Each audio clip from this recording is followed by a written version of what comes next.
Vivencias.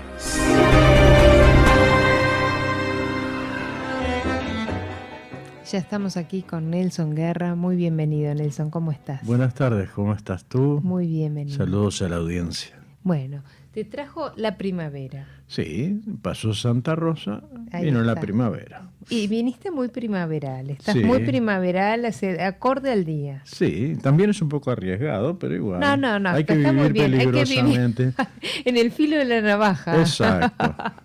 Bueno, mirá cómo empezamos la columna, ¿no? ¿Viste? Así, con un poeta uruguayo, Juan Cuña, que nació en Sauce de Illescas, en el departamento de Florida, en una familia de trabajadores rurales. Fue el segundo hijo, el primer varón de una familia de 11 hermanos. Y estaba destinado a las tareas rurales, pero muy joven decidió ser poeta en contra de la voluntad de su papá. Su papá no estaba muy de acuerdo con esto, y en cierta ocasión contó que sentía un temblor inaugural cuando llegaba a sus manos algún diario con una foto de un poeta o un poema. Algo así decía, como eso que percibimos que siente un pajarito que tenemos aprisionado a un puño cuando oye y se ve cruzar el espacio a sus congéneres libres. Partió a Montevideo en contra de la voluntad de su papá a estudiar y hacerse poeta, ¿no? Cuando tenía 18 años, y un año después se trasladó, ya estando en Montevideo, en el año 1929 publica El pájaro que vino de la noche. Fallece en el año 1985, ya tenía 18 libros allí editados y dejó otros 46 inéditos. Y en el año 2000, 15 años después de su muerte, la Academia Nacional de Letras inició una tarea de dar a luz en cuatro tomos bajo el título La señal de vida. Ángel Rama pensó que Cuña era un ejemplo, un poeta nacional, porque reconoció lo fundamental de la invención idiomática que integra la música, el ritmo, las expresiones de habla popular y también las raíces castizas de la lengua en una estética de cambio. Un poquito esto a modo introductorio, porque vas a ser tú el que nos vas a guiar, como siempre, en estos poetas maravillosos que viernes a viernes tenemos el privilegio de mano tuya de irnos. ¿Quién fue? A ver, Juan Cuña, ¿qué tenemos para descubrir de este poeta? Es un poeta muy especial. A ver. Muy especial. Limitarlo diciendo que es un poeta nativista sería un exceso imperdonable. Hay muchos que estudiaron la obra de Juan Cuña, porque tuvo la virtud de despertar el interés en la crítica, y prácticamente la totalidad se ocupó de su obra. Lo cual es bastante curioso, porque Cuña no editaba libros en imprenta, los hacía él mismo en forma artesanal, y luego los repartía. Eso me llamó muchísimo la atención. A ver, ¿por qué? ¿Hablaba de su manera de ser? La verdad es que no sabemos por qué. ¿Por qué lo hacía? Pero sabemos que era lo que hacía. Claro. Tampoco le preocupaba mucho la parte editorial. Él repartía sus libros, no los vendía. Y trataba simplemente de encontrar comunicación con determinadas personas. Claro. Todos aquellos que tuvieron en sus manos los libros de Juan Cuña coinciden en afirmar que es un privilegio que les otorgó la vida, porque estaban ante un hecho nuevo en la poética nacional, en la poética latinoamericana y también en la poesía en lengua española. Tenemos un poeta que combina una enorme cantidad de cosas, porque como dice Mir Rodríguez Monegal, era un poeta que sabía mucho, tenía una capacidad lectora fenomenal y al mismo tiempo una estupenda memoria, y aplicaba todo aquello que leía a esa búsqueda permanente que mantuvo detrás de una poesía diferenciada, estrictamente personal, que lo llevó a que los libros muestran un poeta distinto en cada edición. O sea, Juan Cuña no es un poeta, es una enorme cantidad de poetas. A ver, ¿cómo es eso? ¿Qué son, ¿podemos hablar de heterónimos? No usaba heterónimos, no es el caso no de es el Pessoa, caso de él, no. que necesitaba eso para justificar la diferencia, ¿verdad? Cuña... La diferencia de él se ve en la poesía, entonces. Exacto, libro a libro es un poeta distinto. Mantiene, sí, determinados rasgos. ¿Cómo cuáles? El rasgo central del personaje poético, que es autobiográfico, por supuesto, del paisanito que a los 18 años se va del campo a la ciudad, que lo aterroriza, hasta que descubre que finalmente la ciudad, en este caso Montevideo, era tan aldea como cualquier otra, y que la gente era exactamente la misma gente, simplemente con otras ocupaciones y con otro vestido. Claro. A partir de ahí, Montevideo se convierte en algo muy especial para él. Pero siempre mantuvo esa idea de el desarraigo, ¿verdad? Él mantuvo siempre su personaje nostálgico del campo donde se crió. Y hay un viaje que se muestra a través de toda su poesía que tiene algún remoto paralelismo con el personaje de la Ilíada, sí. ¿verdad? Sí, Ulises o Odiseo, sí, parte en busca de una utopía y considera que su Arcadia es esa utopía, y cuando llega resulta que la Arcadia pasa a estar en Ítaca. Claro. Y desea volver. Ese movimiento pendular es la clave de lo que él desarrolla a través de su poesía en la mayoría de sus libros, no en todos. O sea, ese movimiento estaba en forma permanente, decís. Sí, digamos que descubría un poeta y al mismo tiempo descubría un camino nuevo y lo practicaba. Claro. Trataba de ver a dónde lo llevaba. Es muy curioso eso, ¿verdad? La mayoría de los poetas son mucho más uniformes y tienen uno o dos discursos como máximo. No es el caso de Cuña, que tenía muchos discursos con distintos estilos, con distintas tendencias y, lo curioso, sin ninguna imitación. No imitaba a nadie. No imitaba a nadie, simplemente desarrollaba. Claro.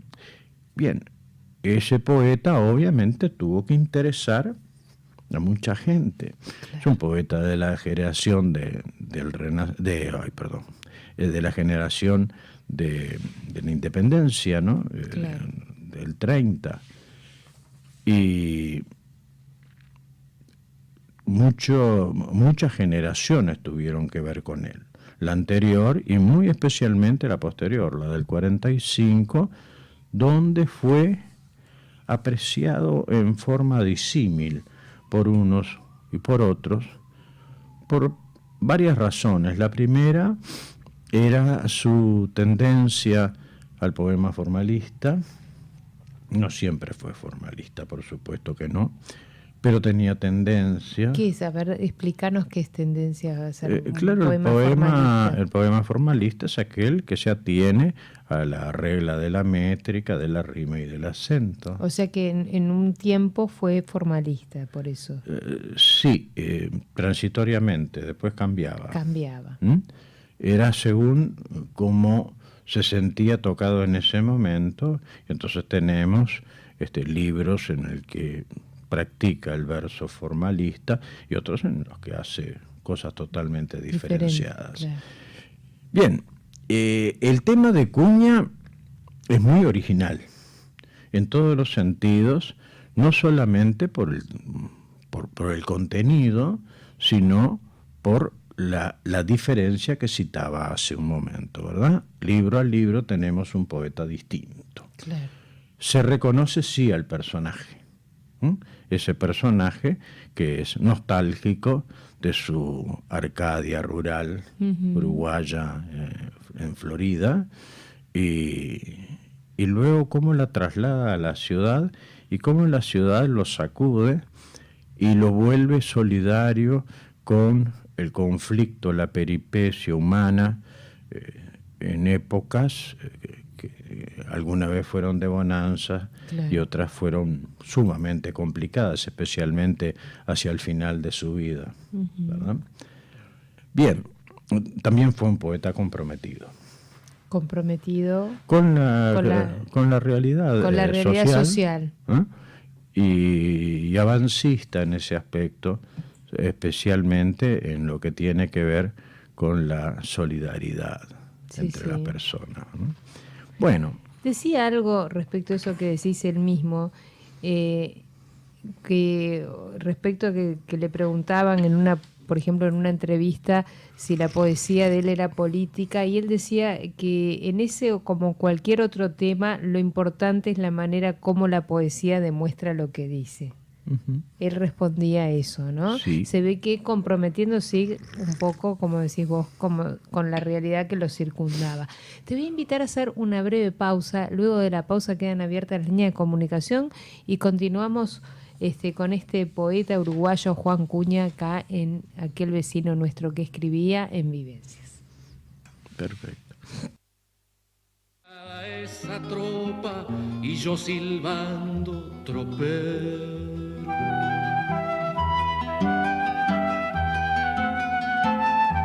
Continuamos en Vivencias junto a Nelson Guerra en su columna Aquel vecino nuestro que escribía, hablando sobre el poeta Juan Cuña. Y estábamos escuchando una canción, una poesía de él hecha canción, musicalizada, ¿no? Por Juan Cuña. Es bueno para historiar un poco, sí, la vida de Cuña, contar que él compartió la niñez con un tío suyo, sí, que solo era 3 años mayor que él. Ah, mira. Víctor Dotti. Y que Víctor Dotti escribía. Claro, ya estamos hablando de jovencitos. Víctor Dotti publicó un único libro y no es conocido, ni siquiera por mí. Claro. Lamentablemente yo nunca pude ver ese libro de Víctor Dotti. Pero Víctor Dotti fue el que le reveló que los versos se podían medir. ¿Y en qué consistía la rima? Claro. Y en qué consistía el acento en los versos de arte mayor.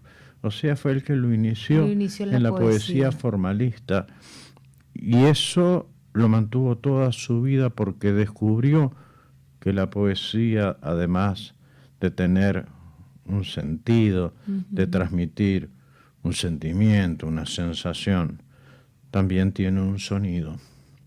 Claro. Y el caso fue que Juan Cuña se apasionó con la eufonía del lenguaje trasladado a la poesía. Eso explica el porqué de su formalismo en el que recae permanentemente, sí, sí, en las distintas, en los distintos libros que escribió. Luego, cuando se viene a Montevideo, con la excusa de estudiar, pero en realidad vino a Montevideo porque quería ser poeta, sí. Eso lo confesó. Lo confesó después, no, pero cuando se vino... Lo de que claro, quería estudiar era una excusa para el papá, claro, que se oponía férreamente a que se trasladara a Montevideo. Y bueno, acá conoce a un poeta chileno. ¿A quién? Humberto Díaz Casanueva, que es el que empieza a aportarle libros. Como decía hace un rato, se trataba de un lector apasionado, voraz. Claro. y leía todo lo que se le ponía a su alcance. Y no solamente leía, acumulaba. Y luego intentaba cosas respecto a lo que había leído. Así su vínculo con los grandes nombres del simbolismo, también con los grandes nombres de la poesía latinoamericana, digamos Neruda, Vallejo, también con los nombres del ultraísmo español. Claro. Todo eso forma una sustancia de la que después se va a nutrir Claro. su poesía.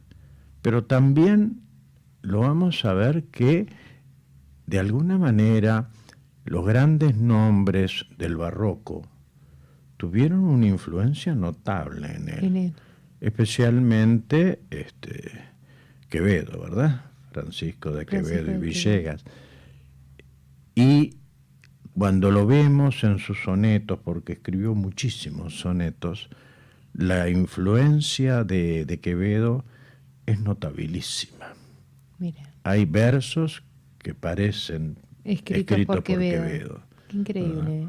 Y también participa de esa visión desesperanzada y un tanto crítica y un poquito cínica de Quevedo, cuando cuenta o habla de temas tan trascendentes como el de la muerte, como el del abandono. El de la muerte, yo por lo que estuve leyendo, el tema de la vejez y la muerte se le vuelven al final de sus días como prácticamente en una obsesión, ¿no? No es un tema que, o sea, si bien tiene un tema variado que va desde lo melancólico a la humorada, digamos, pero en los últimos tiempos es como que hace mucho hincapié en ese tema. Sí. En Cuña lo único que falta es el poema del desamor. Ah, mira. También es necesario anotarlo. El desamor no está. No está. ¿Y por qué? Ojalá porque nunca lo sufrió. Ah, seguramente. Ojalá que haya sido por eso. Pero no está. El poema del desamor no está. Ese discurso tan frecuente en la patria del tango, sí.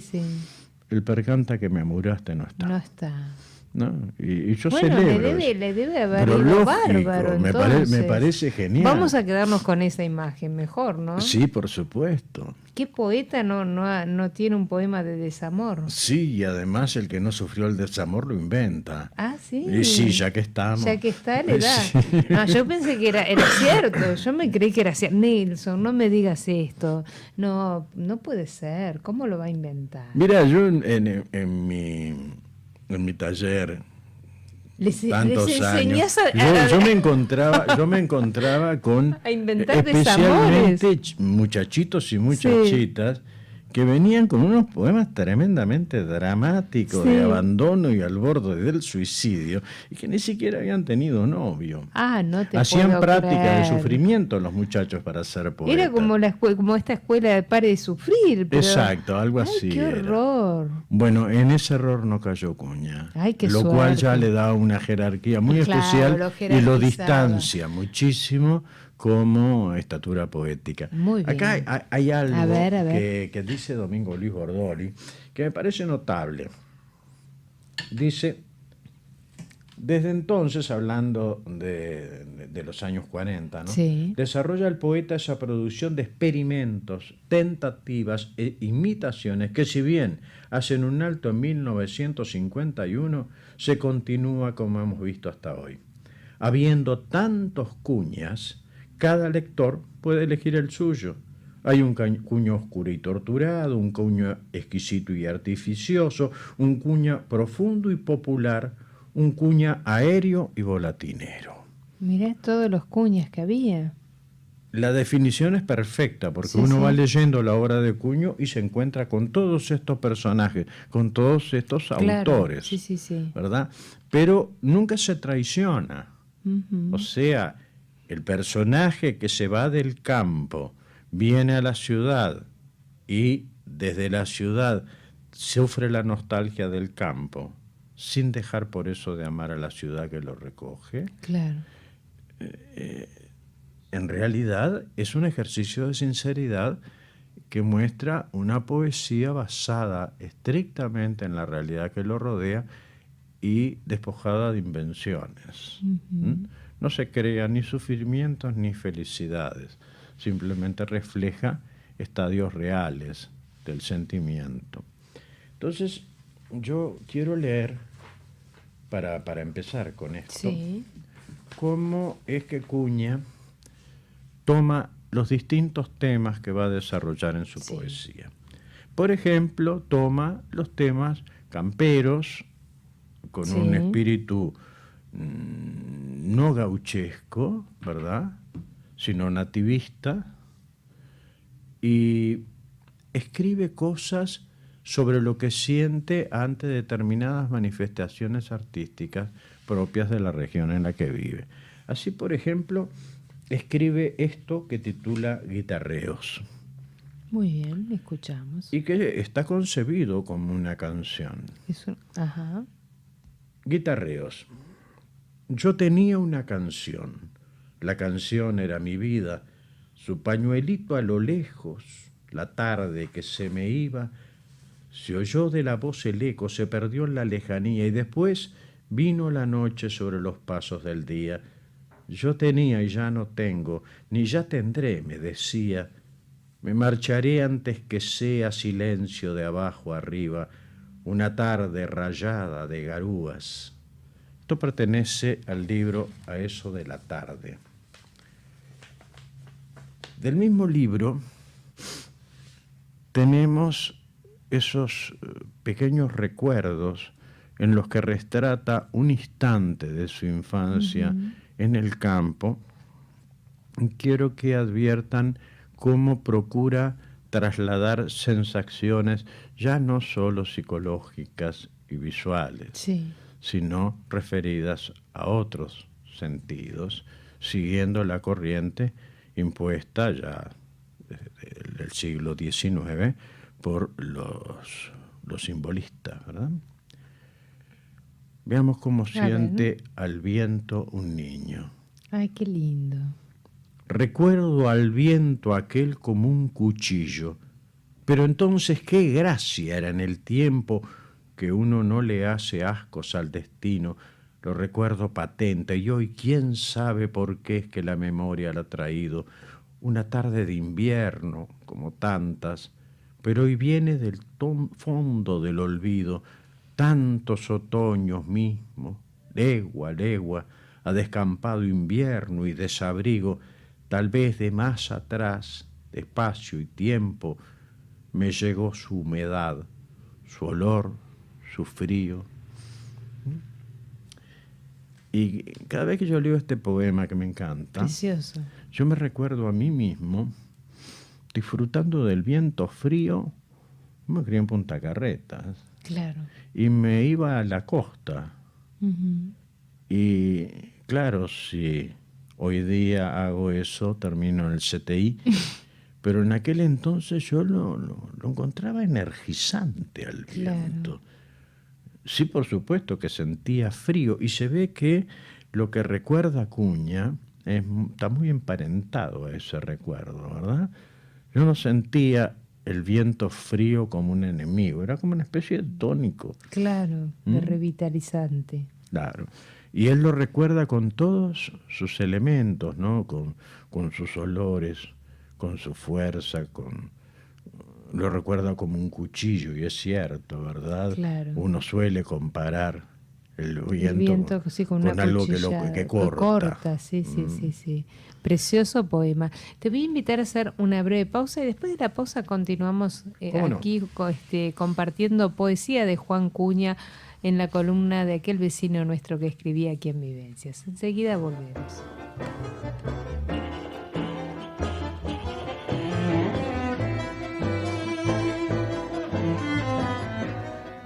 Aquel vecino nuestro que escribía. La columna de Nelson Guerra en Vivencias.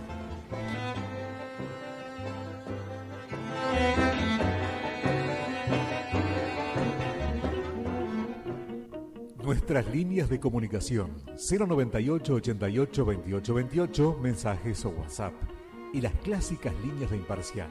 2924-1514 y 2924-2828. Y en Facebook, Andrea Calvete, Vivencias.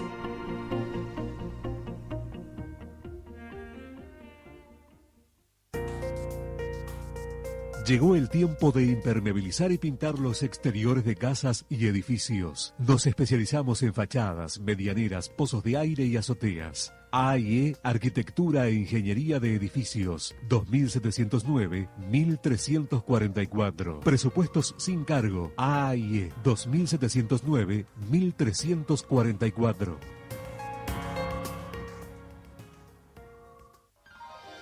Pisos flotantes Cronotex, tecnología alemana que ahorra hasta casi un 50% en tiempo de colocación, la más variada gama de diseños y colores, ideal para uso doméstico y comercial. Visítenos en Domingo Aramburú 1668 y nuestro nuevo Placa Centro, en Ruta Perimetral y Beloni, teléfono 2200-2068.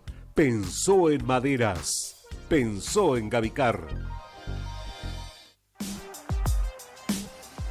Automecánica Romagre, más de 40 años al servicio de su automóvil. Mecánica multimarcas, suspensión, frenos, inyección electrónica, electricidad, alineación y balanceo. Venta de neumáticos y baterías. Automecánica Romagre. Ramón Anador 3225 a metros del Ombú. Teléfono 2481-4060.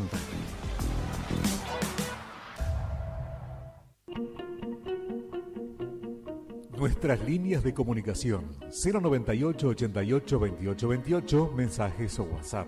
Y las clásicas líneas de Imparcial 2924 15 14 y 2924 28 28. Y en Facebook, Andrea Calvete, Vivencias.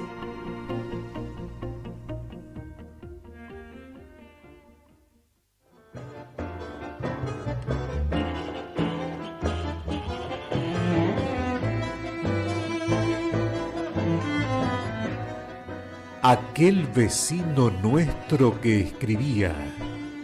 La columna de Nelson Guerra en Vivencias. Continuamos aquí en Vivencias junto a Nelson Guerra en su columna, hablando hoy de Juan Cuña. Y bueno, estabas compartiendo poesías de Juan Cuña, no sé si vas a seguir compartiendo. Estábamos viendo recién en un poema La sensación del viento. Especialmente diferenciado entre el viento del momento en que escribe y el viento de la infancia, que son dos sensaciones totalmente diferenciadas. Acá lo vamos a volver a ver transitoriamente en un paisaje, el paisaje de un recuerdo, en el poema titulado Allá donde las lagunas son el cielo. Ay, qué lindo título ya. Es el primer verso. Allá donde las lagunas son el cielo, tuve mi vacación de vacas verdes. El viento era un caballo sin escala y yo me le sentaba firme al flete. El sol era un melón, la tarde una sandía y la vida una pura gana de morder y morder manzanas.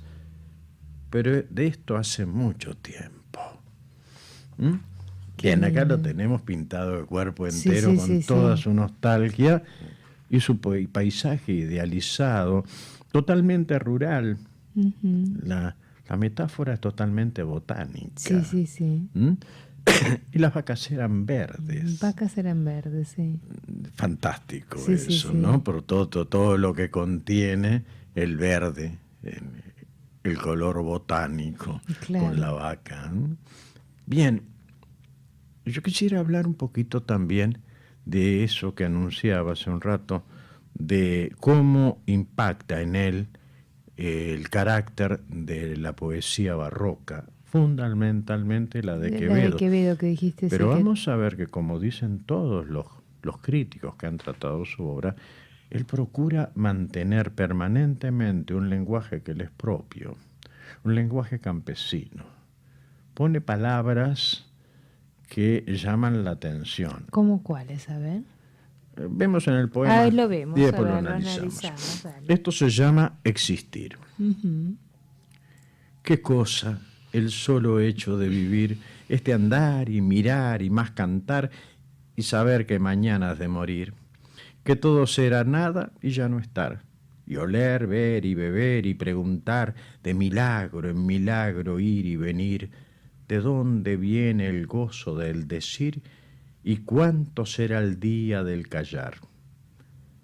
Y entre seres y seres ser un ser, con su parte en la brisa y el albor, su porción en el día y el albur, con el día gozarse y padecer, con la noche y erguirse con la flor. ¿A qué norte venido? ¿De qué sur? Acá lo que hace simplemente es el trayecto. Claro. Ahora vamos a ver el final de ese trayecto, que curiosamente está en un poema que se llama Vivir. Este sufrir inviernos y veranos, conjunto padecer noches y días, este sobrellevar a diente y manos el bulto y cada vez con más estrías, y en cada esquina hallarte alevosías y sentirte los pasos todos vanos, y a cada vuelta del camino arcanos, y ya nunca encontrar lo que querrías. Respirar y beber sucintamente, y cavilar con vísceras y frente, y venir y volver y en movimiento. Así vive y se muere el bicho humano, mientras parla consigo mano a mano, solo con su cerilla contra el viento. Qué linda esa metáfora. Precioso soneto, ¿verdad? Sí, pero termina con espectacular. Y otra vez el viento, ¿verdad? Sí, sí, sí. El hombre está solo con un Con fosforito encendido contra el viento, que no le va a durar nada. No le va a durar nada, se le va a apagar. Se le va a apagar, ¿verdad? Luchando por mantener viva esa llamita. Esa llamita, sí, sí. Impresionante como lo termina. Es precioso. Los sonetos de Cuña son muy, pero muy atendibles. Y bueno, y acá tenemos que dice parla, un vocablo italiano que ha sido adoptado por los rioplatenses. Y hay otras, por acá lo había visto, ahora creo que se me perdió.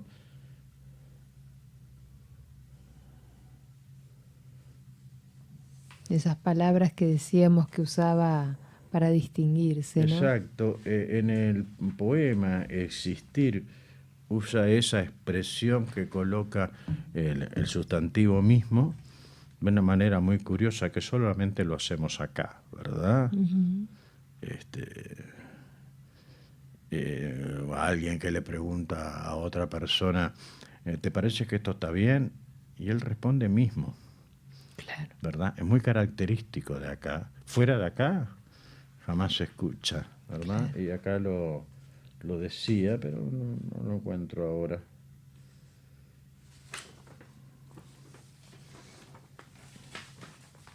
Otra de las cosas importantes que hace es eso tan especial que por regla general todos los poetas alguna vez lo hacen, que se llama metapoética. Es el poeta analizando la propia poesía, o mejor dicho, el poema analizando al poema y el poeta analizándose a sí mismo en el acto creador. Uh-huh. O sea, es la poesía que habla de sí misma. Cuña lo practica mucho ya al final de su vida. Claro. Publica un libro que se llama Palabra cabra desmandada, en el que toma muchos temas, pero por sobre todas las cosas habla de su relación con las palabras que se le escapan, uh-huh, que son como cabras, son inatrapables, y él se pelea con ellas. Claro. Las palabras le discuten, las personifica, las trata. A ver, qué lindo. Vamos a ver alguno de esos sonetos. Un ejemplo de esos. De palabra cabra desmandada. Sí. Es que a veces las palabras pasan tal cual, ¿no? ¿Cómo decir? Que es tal cual. A veces las palabras parece supuesto, que no quieren salir, ¿eh? Que se pelean con uno. Que cualquier persona que haya intentado escribir un soneto especialmente, Ujú. sufrió ese encontronazo con las palabras Claro. que se escabullen, que se esconden, que se matan de risa de uno. Claro. Acá vemos al poeta vengándose de la palabra que se le escapa. ¿Ves que me sé cobrar diente por diente? Como se dice, pues, y ojo por ojo, al tiempo que me empaco, que me enojo, y a la palabra increpo abruptamente. Pero a poco nomás se la consiente, si al ratito me ablando y me la aflojo, la acaricio, palmeo, me sonrojo, y espero que se calme y que se asiente. Palabrita, le digo, no te extrañes si te aprieto un poquito y no me arañes la mano que febril te solicita. De puro satisfecho uno se queja si de entre tanta y tanta palabreja sale la que uno justo necesita.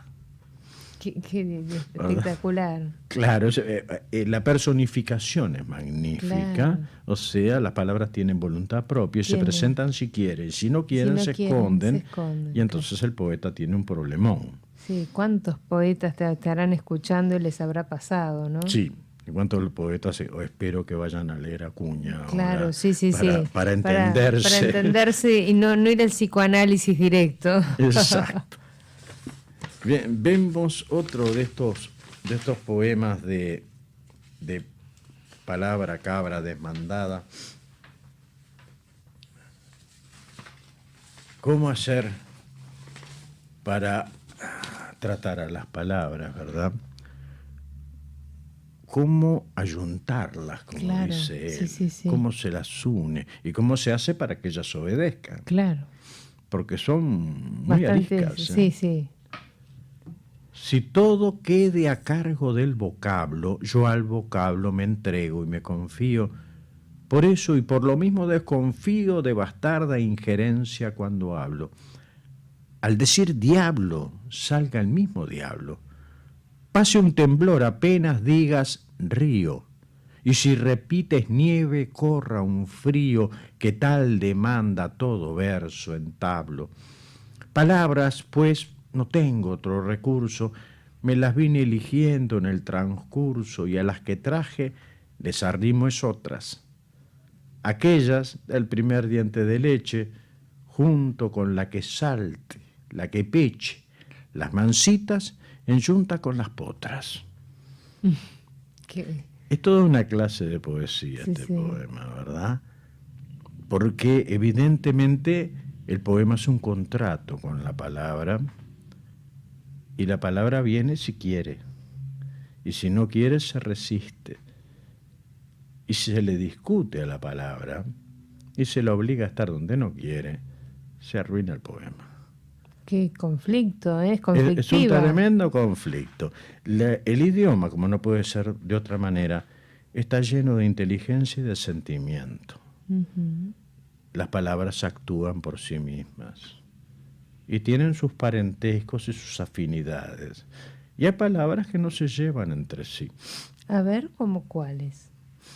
No sé, escribí un poema y te vas a dar cuenta que hay una palabra que no quiere estar en ese quiere verso. estar ahí. No, se niega. Y si insistes en ponerlo ahí, tu verso va a sonar muy mal. Muy mal, claro. Es hermoso descubrir esta inteligencia de las palabras. No puede ser de otra manera, claro, ¿no? Claro. Las palabras son capaces de transmitir un pobre versito de Nelson Guerra o la teoría de la relatividad, ¿no? ¿Cómo un pobre versito? Me hiciste acordar que yo te había pedido y no lo estamos haciendo, nada, no trajiste, bueno, no traje el próximo viernes el casualmente. te pido que traigas una poesía. Un casualmente tuyo, porque habíamos quedado en eso. Yo te había pedido que todos los viernes, la próxima te prometo que voy a traer además de la columna yo que saco el casualmente de las reuniones literarias. Pero capaz que te acordás de alguno de memoria tuyo. De memoria no. Capaz que me acuerdo de algún soneto. Después veo. Yo hablo del casualmente porque es una cosa muy frecuente en las reuniones literarias. ¿Ah, sí? Sí, ¿Y de qué trata? Fulanita, qué gusto verte por aquí. Espero que nos hayas atraído algo. Ay, no traje nada, no venía. Después, a ver, me voy a fijar y saca Y un casualmente tomo, tenía. así de 300 páginas, y la que trajo casualmente lee durante media hora. Media hora. Pero vos no trajiste casualmente. No traje casualmente. Qué lástima. Pero yo sé que casualmente, vamos a ir a la última pausa, capaz que de algo de memoria antes de irnos te acordás. Bueno, mira, tengo un poema muy viejo, es un soneto, que se llama Autorretrato. Bueno, ¿te parece después de la pausa lo Bárbaro, compartimos? les Hacemos la digo última autorretrato. pausa y vamos a ver ese autorretrato.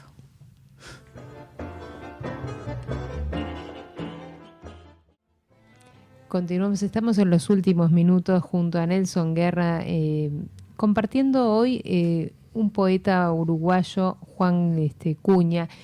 Y no sé si vas a seguir con algún soneto de él o qué querías. Pensaba terminar con esta cuestión de la poesía, de la metapoética, Sí, de la ¿verdad? metapoética estamos hablando. El conflicto con la palabra que plantea Juan Cuña en su libro Palabra Cabra Desmandada, que no sé si tiene parangón dentro de la poesía en lengua castellana. Yo por lo menos no he leído.